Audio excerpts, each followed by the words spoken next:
अति गंभीर कुपोषित यानी सैम बच्चों का समुदाय आधारित प्रबंधन, प्रस्तुतकर्ता यूनिसेफ एवं national centre of excellence for SAM management, Kalawati Saran children's hospital, New Delhi. अति गंभीर कुपोषित बच्चों का समुदाय आधारित प्रबंधन के 5वें सत्र में आपका दोबारा स्वागत है।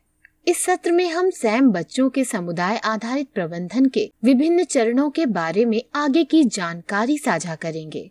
ये सत्र का दूसरा भाग है। इस सत्र में सीखने के प्रमुख उद्देश्य कुछ इस प्रकार होंगे। समुदाय आधारित प्रबंधन यानी CMAM कार्यक्रम के 10 चरणों में से चरण संख्या 7 से 10 के संबंध में विस्तार से चर्चा करना। CMAM कार्यक्रम का 7वां महत्वपूर्ण चरण है स्वास्थ्य एवं पोषण संबंधी परामर्श। आइए जानें ये क्यों जरूरी है। अति गंभीर कुपोषित बच्चे के माता पिता या देखभालकर्ता को स्वास्थ्य एवं पोषण संबंधित परामर्श की अनिवार्य रूप से आवश्यकता होती है, ताकि बच्चा एक बार ठीक होने के बाद फिर से अति गंभीर कुपोषण की श्रेणी में न आए तथा उसके पोषण की स्थिति को बेहतर बनाए रखा जा सके। परामर्श देने के लिए IEC सामग्री जैसे परामर्श मार्गदर्शिका, ऑडियो विजुअल एड्स तथा अन्य छपी हुई सामग्री का प्रयोग करें। आइए अब जाने कि परामर्श के दौरान माँ अथवा देखभालकर्ता को किन विषयों पर जानकारी देनी होती है। CMAM सत्र के दौरान आंगनवाड़ी कार्यकर्ता माँ अथवा देखभालकर्ताओं को बच्चे की समुचित देखभाल के विषय में अवगत कराएं। नामांकन के समय माँ अथवा देखभालकर्ता को ऊर्जा युक्त पोषण आहार और दवाओं के सेवन के संबंध में सारी महत्वपूर्ण जानकारी दें एवं अन्य आने वाले फॉलोअप सत्रों के दौरान पहले दिए गए सभी मुख्य संदेशों को दोहराएं एवं माँ अथवा देखभालकर्ता से चर्चा कर उनकी समझ की जांच करें। स्वास्थ्य एवं पोषण संबंधित परामर्श के दौरान माँ अथवा देखभालकर्ता को बच्चे की समुचित देखभाल के लिए चित्र में दर्शाए गए विषयों के बारे में मुख्य संदेश दें। 6 माह से कम आयु के बच्चे के लिए सिर्फ स्तनपान करना ही अनिवार्य होता है, किंतु 6 माह से अधिक आयु का बच्चा भी यदि स्तनपान कर रहा है तो माँ को स्तनपान जारी रखने की सलाह दें। बच्चे की समुचित देखभाल में स्वच्छता एक महत्वपूर्ण बिंदु है, अतः ये आवश्यक है कि माँ अथवा देखभालकर्ता को स्वच्छता संबंधी सभी महत्वपूर्ण संदेश दिए जाएं, जैसे खाना बनाने से पहले, शौच से लौटने के बाद अथवा कोई भी बाहरी काम कर लौटने के बाद बच्चे को कुछ भी खिलाने से पहले माँ अथवा देखभालकर्ता अपने तथा बच्चे के हाथों को साबुन और पानी से अच्छे से धोएं एवं साफ करें। साथ ही बच्चे के उपयुक्त पोषण आहार बताए गए तरीके से बनाएं एवं बच्चे को खिलाएं। यदि बच्चे को दस्त लगे हों तो तुरंत बच्चे को ORS का घोल पिलाएं एवं जिंक की गोली दें, ताकि बच्चे के शरीर में पानी की कमी को रोका जा सके। कुछ और बातें जिन्हें परामर्श के दौरान माँ अथवा देखभालकर्ता को बताना आवश्यक है, जैसे चित्र में दर्शाया गया है। माँ अथवा देखभालकर्ता को बच्चे की बीमारी के समय में उसकी देखभाल करने के विषय में मुख्य जानकारी दें एवं खान पान जारी रखने की सलाह दें। मध्य वाले चित्र में दर्शाया गया है कि बच्चे की वृद्धि निगरानी के महत्व के बारे में माँ अथवा देखभालकर्ता को समझाएं एवं बच्चे के पूरे जीवन चक्र में पोषण की जो महत्वपूर्ण भूमिका होती है उसके संदर्भ में भी पूरी जानकारी दें, जैसा कि दाईं तरफ दिए गए चित्र के द्वारा समझाया गया है। आइए अब माँ अथवा देखभालकर्ता को आहार में ऊर्जा तथा पोषण तत्वों की मात्रा बढ़ाने के संबंध में दिए जाने वाले परामर्श के बारे में जानें। प्रस्तुत चित्रों में दर्शाई गई विधियों के माध्यम से भोजन में पोषक तत्व एवं ऊर्जा की मात्रा को बढ़ाया जा सकता है। गेहूं के दलिये को यथासंभव पानी के बजाय दूध में पकाएं। बच्चे के आहार में गुड़, मक्खन, चीनी, घी अथवा खाने का तेल मिलाने से उसमें ऊर्जा की मात्रा में वृद्धि होती है तथा स्वाद बढ़ने से बच्चे उत्साहित होकर भोजन कर सकते हैं। दालों को भिगोकर अंकुरित कर धूप में सुखाएं, फिर उन्हें मसलकर बच्चों के भोजन में मिलाने से भोजन की पौष्टिकता को बढ़ाया जा सकता है। मूंगफली भूनकर उसे पीस लें। तथा पाउडर को बच्चे के भोजन में मिलाएं। इससे भी भोजन में ऊर्जा की मात्रा में वृद्धि होती है। भोजन बनाने के लिए आयोडीन नमक का ही इस्तेमाल करें। आइए अब बच्चे के डिस्चार्ज के बाद बच्चे की देखभाल के संबंध में माँ अथवा देखभालकर्ता को दिए जाने वाले परामर्श को भी जान लें। माँ अथवा देखभालकर्ता को बताएं कि डिस्चार्ज के बाद धीरे धीरे बच्चे को उपयुक्त ऊर्जा एवं पोषण तत्व युक्त घरेलू आहार पर लाना शुरू करें। घरेलू आहार की पौष्टिकता बढ़ाने के लिए पकाते समय उसमें अतिरिक्त घी अथवा तेल का प्रयोग करें। बच्चे को कितनी बार, कितने समय के अंतराल पर और कितनी मात्रा में कौन से आहार देने हैं, इसकी विस्तृत जानकारी माँ अथवा देखभालकर्ता को दें। इन बातों का ध्यान रखने से बच्चे को ऊर्जा युक्त आहार यानी THR से धीरे धीरे घरेलू आहार खाने की आदत लगने में सहायता मिलेगी। CMAM कार्यक्रम का 8वां चरण है फॉलो अप। इसके अंतर्गत होने वाली मुख्य गतिविधियां प्रस्तुत चित्रों में दर्शाई गई हैं। सबसे पहले है वृद्धि निगरानी। इसके अतिरिक्त बच्चे का वजन, लंबाई अथवा ऊंचाई का माप लिया जाता है तथा उसमें दोनों पैरों में गड्ढे पड़ने वाली सूजन, जिसे एडिमा भी कहते हैं, की जांच की जाती है। इसके द्वारा पता लगाया जाता है कि बच्चे का शारीरिक विकास सही दिशा में हो रहा है या नहीं। दूसरे चित्र में बच्चे के चिकित्सकीय इतिहास की जानकारी लेना दिखाया गया है। इसके अंतर्गत बच्चे की पिछली जांच के बाद यदि बच्चे को कोई बीमारी हुई है तो उसकी पूरी जानकारी ली जाती है।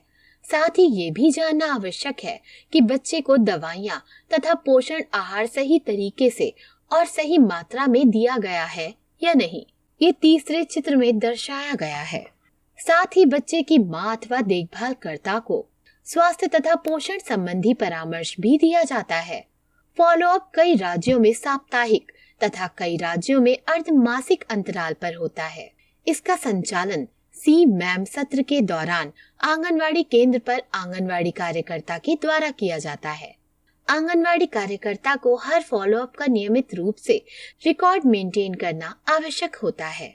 फॉलोअप के दौरान वृद्धि निगरानी में यदि बच्चे का वजन लगातार 2 सप्ताह तक स्थिर पाया जाए या किसी सप्ताह में वजन पिछले सप्ताह की अपेक्षा कम पाया जाए तो ऐसी स्थिति में VHSNT के दिन ANM के द्वारा बच्चे की चिकित्सकीय तथा भूख की जांच करवानी चाहिए अथवा CMAM सत्र के दौरान ANM की अनुपस्थिति में आंगनवाड़ी कार्यकर्ता को नजदीकी PHC में चिकित्सकीय और भूख की जांच करवानी चाहिए ताकि समस्या को बढ़ने से रोका जा सके।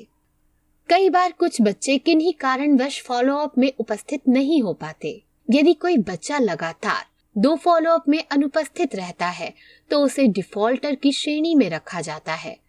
ऐसी स्थिति में उस बच्चे के गृह भ्रमण की आवश्यकता होती है ताकि उसकी अनुपस्थिति के कारणों के बारे में पता लगाया जा सके एवं माँ अथवा देखभालकर्ता को फॉलोअप में उपस्थित होने के लिए प्रेरित किया जा सके। साथ ही बच्चे का वजन लगातार 2 फॉलोअप में स्थिर हो अथवा घटा हुआ पाया जाए या वो भूख की जांच में सफल ना हो अथवा उसमें कोई चिकित्सकीय जटिलता विकसित हो तो ऐसी स्थिति में बच्चे को पोषण पुनर्वास केंद्र यानी NRC में भेजने की आवश्यकता होती है ताकि उसको उचित उपचार मिल सके। गृह भ्रमण के दौरान ये भी सुनिश्चित किया जाता है कि माँ अथवा देखभालकर्ता बच्चे को पोषण पुनर्वास केंद्र ले गए हैं या नहीं। फॉलोअप दौरान ध्यान रखने वाली बातें, यदि कोई बच्चा फॉलोअप में अनुपस्थित हो तो उसकी अनुपस्थिति के कारणों का निरीक्षण करना चाहिए एवं उन्हें दूर करने के लिए बच्चे की माँ अथवा देखभालकर्ता को परामर्श देना चाहिए। साथ ही उन्हें उपचार पूरा करने के लिए प्रोत्साहित करना चाहिए। बच्चे के माता पिता अथवा देखभालकर्ता का उपचार के प्रति उदासीनता अथवा अपेक्षित परिणाम न मिलने के कारणों का पता लगाकर उन्हें दूर करने का प्रयत्न करना चाहिए। ऐसी स्थिति में सामुदायिक नेताओं और अन्य महत्वपूर्ण लोगों की सहायता ली जा सकती है जिनकी बात समुदाय में मानी जाती है। कार्यक्रम में बच्चों के डिफॉल्टर होने के कारणों का पता लगाया जाना चाहिए तथा उन्हें दूर करने का प्रयत्न करना चाहिए ताकि वे बच्चे कार्यक्रम से जुड़े रहें और बाकी बच्चे भी डिफॉल्टर ना हो। CMAM कार्यक्रम का 9वां चरण है डिस्चार्ज। CMAM कार्यक्रम से डिस्चार्ज के 2 मापदंड होते हैं। यदि किसी बच्चे का लंबाई अथवा ऊंचाई के अनुसार वजन लगातार 2 CMAM सत्र के दौरान -2 SD स्कोर या उससे अधिक पाया जाता है तो उसे कार्यक्रम से डिस्चार्ज किया जा सकता है। उसके अतिरिक्त CMAM कार्यक्रम की पूरी अवधि, जो कि कुछ राज्यों में अधिकतम 12 सप्ताह तथा कुछ राज्यों में अधिकतम 16 सप्ताह है, के पूर्ण होने पर भी बच्चे को CMAM कार्यक्रम से डिस्चार्ज किया जा सकता है। CMAM कार्यक्रम से डिस्चार्ज होने के विभिन्न प्रकार। यदि लगातार 2 CMAM सत्र से बच्चे का लंबाई अथवा ऊंचाई अनुसार वजन -2 SD स्कोर या उससे अधिक पाया जाता है तो उस बच्चे के डिस्चार्ज स्टेटस को रिकवर्ड माना जाता है, अर्थात वो बच्चा ठीक हो गया है। यदि 12 या 16 सप्ताह की अवधि तक बच्चे का लंबाई अथवा ऊंचाई अनुसार वजन -2 SD स्कोर से कम हो या लगातार 2 CMAM सत्र में बच्चे का वजन घट रहा हो अथवा बच्चे में चिकित्सकीय जटिलताएं उत्पन्न हो गई हो, तो ऐसे बच्चे में डिस्चार्ज स्टेटस को नॉट रिकवर्ड माना जाता है। और यदि कोई बच्चा लगातार 2 CMAM सत्र में अनुपस्थित हो या किसी कारणवश उस गांव अथवा क्षेत्र से पलायन कर गया हो तो ऐसे बच्चे के डिस्चार्ज स्टेटस को डिफॉल्टर या कार्यक्रम से अनुपस्थित माना जाता है। CMAM कार्यक्रम से डिस्चार्ज होने के कुछ अन्य प्रकार भी होते हैं, जैसे रेफरल। जब बच्चे में CMAM कार्यक्रम के दौरान चिकित्सकीय जटिलताएं उत्पन्न हो जाती हैं, तो उपचार हेतु उसे NRC में रेफर यानी भेज दिया जाता है। कई बार परिवार की सुविधा अनुसार बच्चे को एक CMAM केंद्र से दूसरे केंद्र में प्रबंधन के लिए स्थानांतरित भी किया जाता है। इसके अतिरिक्त डिस्चार्ज का एक और प्रकार है जब CMAM कार्यक्रम में उपचार के दौरान किसी बच्चे की मृत्यु हो जाती है। CMAM कार्यक्रम का 10वां चरण है डिस्चार्ज के बाद फॉलोअप। इसका संचालन आंगनवाड़ी केंद्र पर CMAM क्लिनिक के माध्यम से किया जाता है। ये फॉलोअप डिस्चार्ज होने के बाद 6 माह तक प्रति माह VHSND के दिन संचालित किया जाता है। इसका संचालन आंगनवाड़ी कार्यकर्ता द्वारा ANM तथा आशा कार्यकर्ता के सहयोग से किया जाता है, जैसा कि प्रस्तुत चित्र में दर्शाया गया है। आइए अब डिस्चार्ज के बाद के फॉलोअप में की जाने वाली प्रमुख गतिविधियों को जानें। सर्वप्रथम है वृद्धि निगरानी, जिसके अंतर्गत बच्चे का वजन एवं ऊंचाई अथवा लंबाई नापी जाती है। साथ ही बच्चे में एडिमा की जांच की जाती है। इसके साथ ये भी देखा जाता है कि बच्चा पोषण आहार सही तरीके और सही समय पर ले रहा है या नहीं। साथ ही बच्चे के माता पिता या देखभालकर्ता को स्वास्थ्य एवं पोषण संबंधी परामर्श दिया जाता है। आंगनवाड़ी कार्यकर्ता को आवश्यक रूप से फॉलोअप का रिकॉर्ड मेंटेन करना होता है। यदि फॉलोअप में बच्चे के वजन में कमी पाई जाए तो इस स्थिति में बच्चे के चिकित्सकीय इतिहास या पिछले माह में विकसित बीमारी के संबंध में विस्तृत जानकारी लें तथा उसकी भूख की जांच करें। डिस्चार्ज के बाद फॉलोअप में बच्चे का रिलैप्स पाया जाना।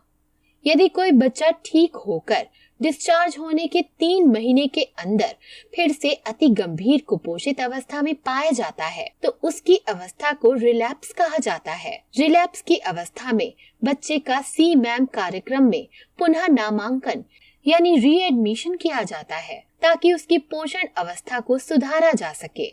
और यदि कोई बच्चा ठीक होकर डिस्चार्ज होने के 3 महीने बाद फिर से अति गंभीर कुपोषित अवस्था में पाया जाता है तो उसका CMAM कार्यक्रम में नया नामांकन यानी एडमिशन किया जाता है और उसे नई CMAM संख्या दी जाती है। आंगनवाड़ी कार्यकर्ता हर फॉलोअप में ये सुनिश्चित करें कि परिवार को SNP और PDS की सुविधा मिलती रहे।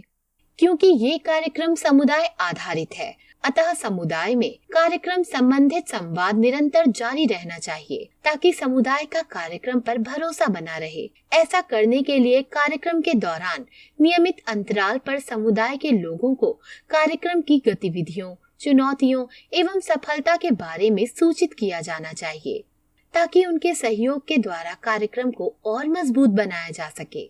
आइए अब इस सत्र के सारांश बिंदुओं पर चर्चा करें। हमने जाना कि अति गंभीर कुपोषित बच्चों की स्थिति में सुधार के लिए अतिरिक्त ऊर्जा, प्रोटीन एवं सूक्ष्म पोषण तत्वों की आवश्यकता होती है। इसीलिए ये जरूरी है कि टेक होम राशन में बदलाव करके अति गंभीर कुपोषित बच्चों के लिए उसे उपयुक्त बनाया जाए। साथ ही हमने ये भी जाना कि समुदाय आधारित प्रबंधन के दौरान पोषणात्मक उपचार और दवाइयों जैसे एमोक्सिसिलिन, मल्टीविटामिन सिरप इत्यादि के सेवन के बारे में माताओं अथवा देखभालकर्ताओं से विस्तार में चर्चा करना आवश्यक है, जिससे उनकी समझ को आंका जा सके और वे दिए गए संदेशों को सही तरीके से समझ पाएं। बच्चे के रिकवर्ड होने यानी ठीक होने की स्थिति के लिए आवश्यक है कि लगातार 2 CMAM सत्र में उसका लंबाई अथवा ऊंचाई के अनुसार वजन -2 SD स्कोर या उससे अधिक हो एवं उसमें किसी प्रकार की चिकित्सकीय जटिलता या बीमारी न हो। हमने फॉलोअप के दौरान माता पिता या देखभालकर्ता को दी जाने वाली महत्वपूर्ण जानकारी के बारे में चर्चा की, जैसे माताएं स्तनपान जारी रखें, साफ सफाई एवं स्वच्छता का ध्यान रखें तथा बच्चे को किसी प्रकार के संक्रमण का खतरा न हो। माता पिता अथवा देखभालकर्ता को उपयुक्त पोषण आहार के बारे में बताएं एवं सही तरीके से खिलाने की सलाह दें। साथ ही बीमारी के समय बच्चे की उचित देखभाल करने एवं खान पान जारी रखने की सलाह दें। चलिए अब अभ्यास के द्वारा इस सत्र में दी गई जानकारी को और पक्का कर लेते हैं। पहला प्रश्न है कि स्वास्थ्य एवं पोषण संबंधित परामर्श के दौरान किन किन विषयों पर संदेश दिए जाने चाहिए। ए. स्तनपान जारी रखना। बी. साफ सफाई एवं स्वच्छता रखना। सी. उपयुक्त पोषण आहार बताए अनुसार खिलाना। डी. ऊपर दिए गए सभी। दूसरा प्रश्न है CMAM कार्यक्रम में अति गंभीर कुपोषित बच्चों के लिए डिस्चार्ज का मापदंड क्या है। ए. लंबाई ऊंचाई के अनुसार वजन -2 SD या अधिक होना लगातार 2 CMAM सत्र में। बी. लंबाई ऊंचाई के अनुसार वजन -2 SD से कम होना लगातार 2 CMAM सत्र में। सी. लंबाई ऊंचाई के अनुसार वजन -3 SD या अधिक होना लगातार 2 CMAM सत्र में। डी. इनमें से कोई नहीं। तीसरा प्रश्न है डिस्चार्ज मिलने के बाद कितने माह तक फॉलोअप करना चाहिए। ए. 3 माह। बी. 4 माह। सी. 5 माह। डी. 6 माह। चौथा प्रश्न है एमोक्सिसिलिन सिरप CMAM कार्यक्रम में नामांकन से कितने दिन तक देनी है। ए. 5 दिन तक। बी. 6 दिन तक। सी. 7 दिन तक। डी. 8 दिन तक। कृपया सही विकल्प का चुनाव कर अपने उत्तर नोट करें। चलिए अब प्रस्तुत प्रश्नों के सही जवाब के बारे में जानें। पहला प्रश्न है स्वास्थ्य एवं पोषण संबंधित परामर्श के दौरान किन किन विषयों पर संदेश दिए जाने चाहिए। इसका सही उत्तर है डी. ऊपर दिए गए सभी। दूसरा प्रश्न है CMAM कार्यक्रम में अति गंभीर कुपोषित बच्चों के लिए डिस्चार्ज का मापदंड क्या है। इसका सही उत्तर है ए.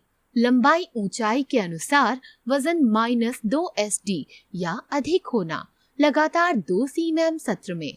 तीसरा प्रश्न है डिस्चार्ज मिलने के बाद कितने माह तक फॉलोअप करना होता है।